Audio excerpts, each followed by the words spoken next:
as academics, as researchers, it can be a little bit confusing. I know, I've been there myself.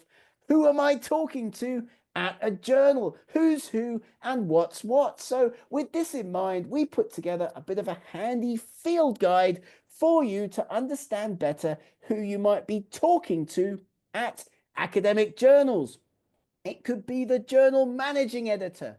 It could be an academic editor. It could be a language editor. And you, the author, often get very confused because, of course, in English, we use the term editor to refer to a number of different kinds of people that you might interact with in the journal writing and publishing process. At the journal, you might interact with an academic editor, somebody making decisions about whether or not to send your paper out for peer review. Above them, in the business side of things, at the journal, at the publisher itself, there will be an editor managing a group of journals or managing all of the journals in a particular subject area, earth sciences, medical sciences, and so on. And then, of course, you may also, especially if English is not your native language, interact with somebody that we call the language editor, somebody like me who might be working on your paper, helping you to improve the English. So initially, we find that there's lots of confusion amongst authors out there around the use of this term editor. Who you're actually going to be talking to at the journal can be confusing. And here it is again, the editor-in-chief, making those final decisions about what might happen to articles, their fate during and after peer review. Underneath them sit associate editors, potentially looking after different subject areas within a journal, within a family of journals. They may be responsible for finding reviewers or managing the peer review process, making recommendations to the editor-in-chief. You can see how it might work. Peer reviewers, of course, and perhaps you've recently been invited or are about to be invited to become a peer reviewer working for a journal, doing a piece of work for an associate editor or an editor-in-chief.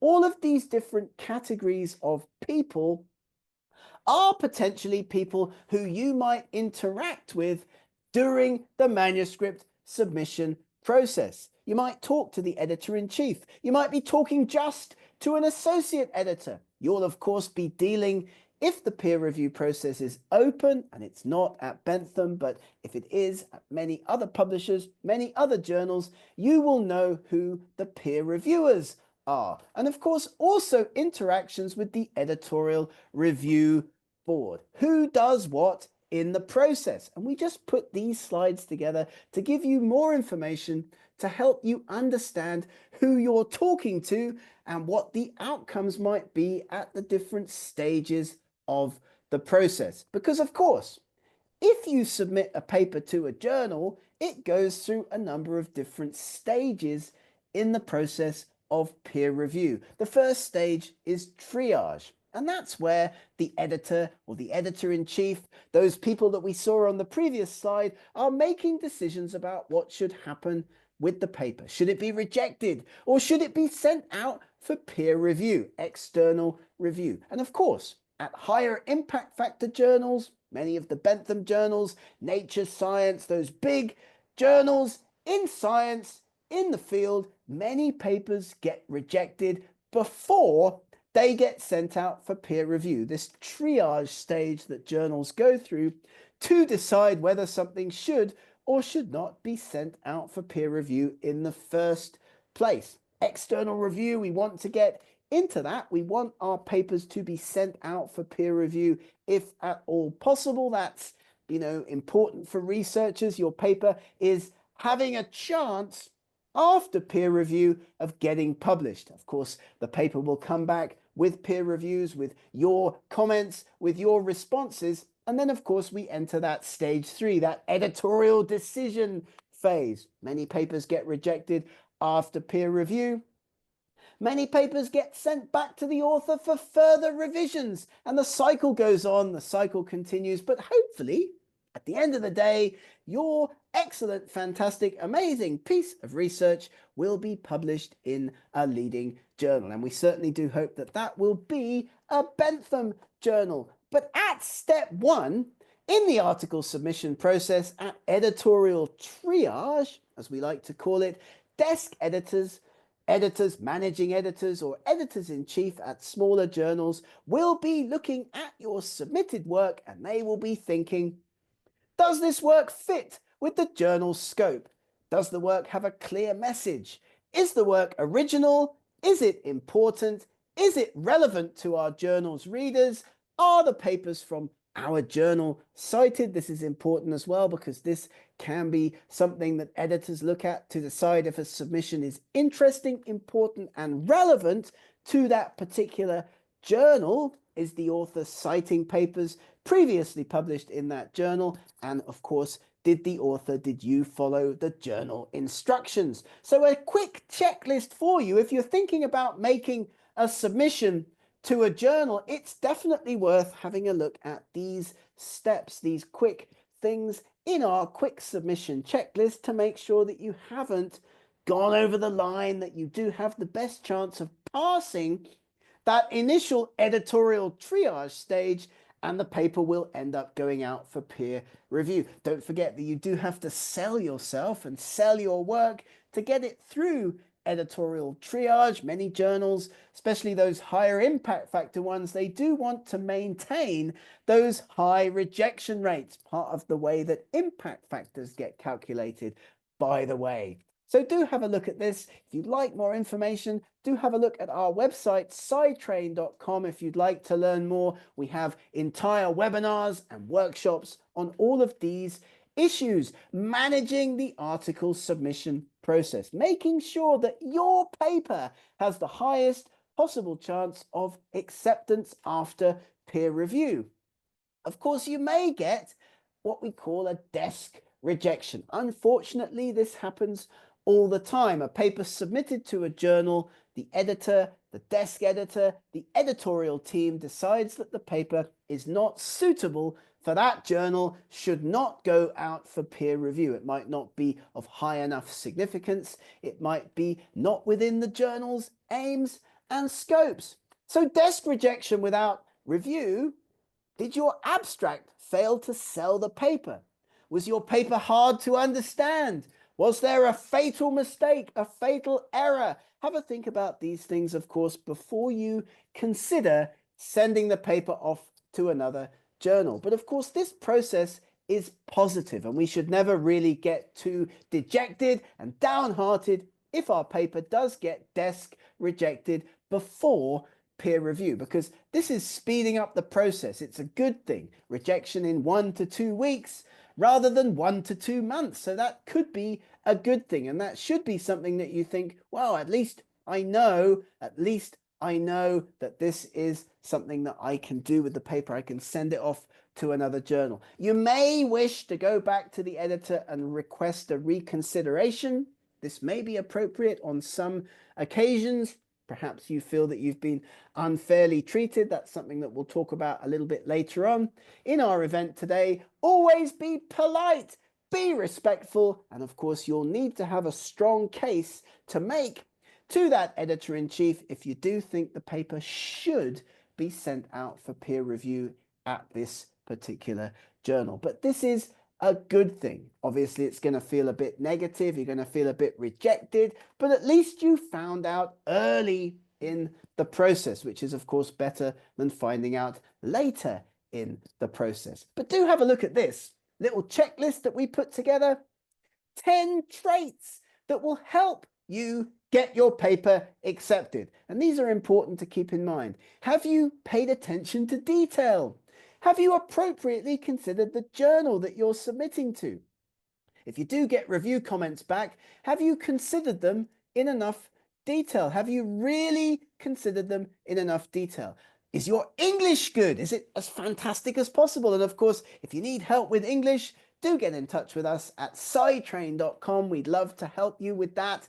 as well. Are your ideas clearly and concisely presented? Have you taken the proper time with revisions? Appropriate acknowledgements? Is your work new and original? Have you critically evaluated your own work? And of course, if appropriate, are all of the ethical guidelines followed? Don't forget to have a look at these before you make your next submission. Let's move on. Let's have a look now at a trick that we do have up our sleeves at Bentham Science, at SciTrain, which can be used to speed up the process. And we do recommend that you do this. If you've got a piece of work finished and it's ready to go, or even a paper that you think you might be starting to write up, but you know the results, you know some of the outcomes, it's a great idea to write what we call a pre-submission inquiry to a journal editor or to a number of journal editors. Really, really, really a very good idea, because this again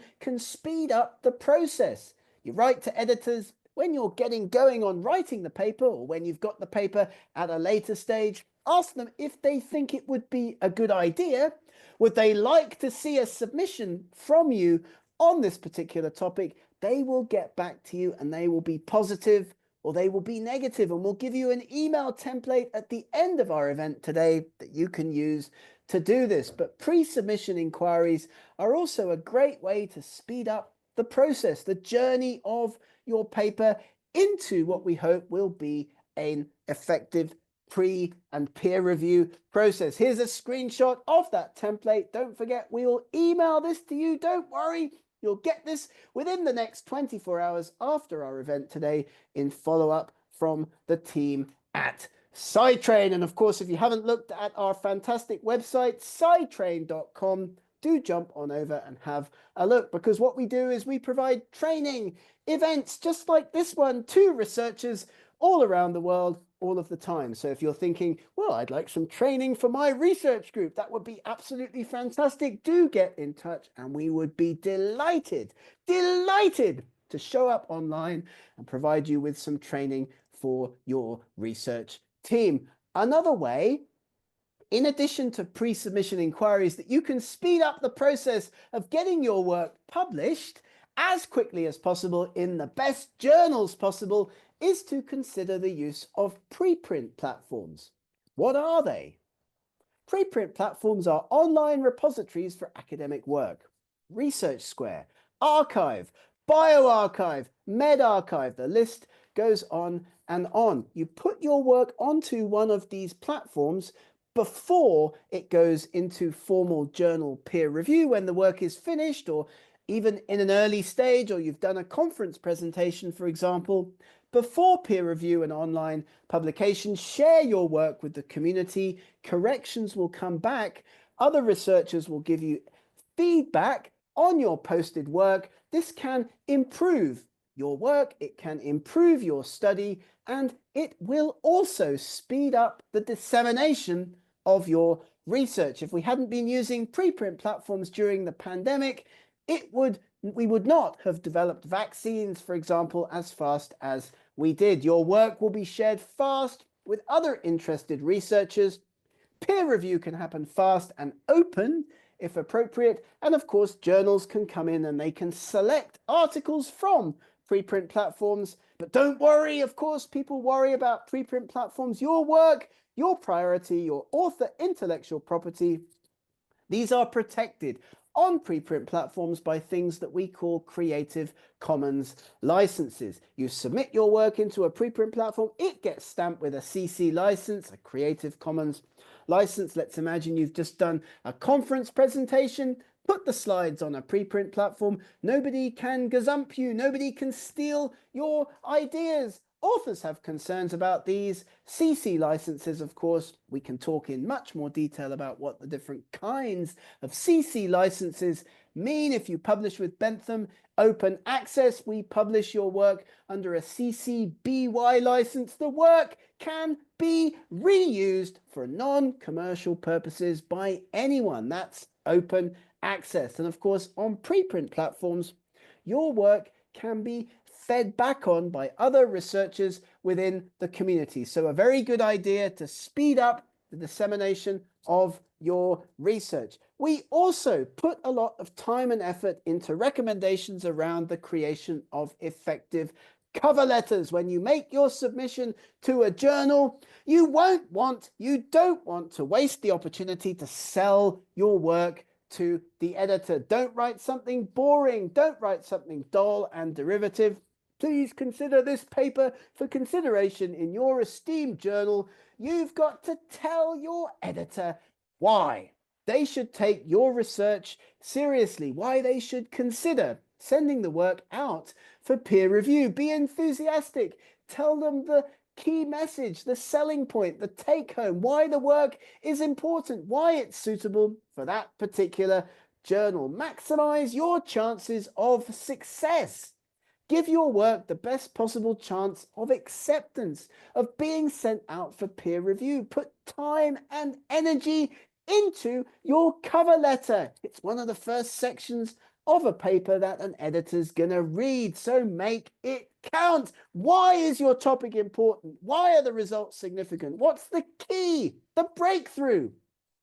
Why is this an advance on previous work? Why are you submitting to this journal? And of course, don't forget to put into your cover letter some suggestions for peer reviewers. Even if your journal, many journals don't want authors to suggest peer reviewers, even if that's the case, it still can be a good idea to put some suggestions into your cover letter in order to give the editor that opportunity.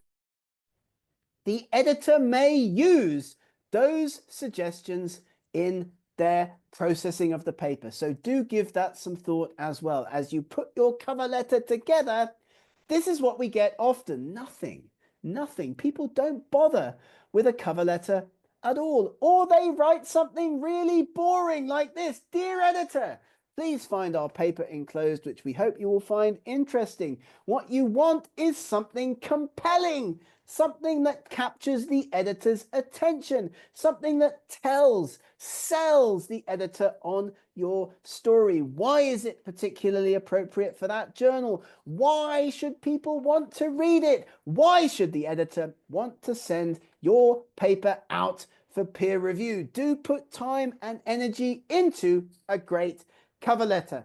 Journal selection, writing pre-submission inquiries, reaching out to people on preprint platforms, and making sure that you do have a great, effective cover letter is part of the strategy of speeding up your submission, speeding up the process of your article, getting the best chance of acceptance in that fantastic high impact factor journals. And when you write to editors, when you reach out to them, when you send them communications, be polite. Communication is everything. Hi, where's my paper? I've waited 2 months is a bad email. I'm writing to ask if I can do something to help speed up my recent submission to your journal. Can I make some suggestions for additional peer reviewers? Is a good email. It's polite. It's not aggressive. It's giving information to help the editor. Can I make some suggestions for peer reviewers? If you want to give your paper the best possible chance of acceptance, be polite. Take advantage of the tips, the hacks, the tricks that we present in our SciTrain webinars.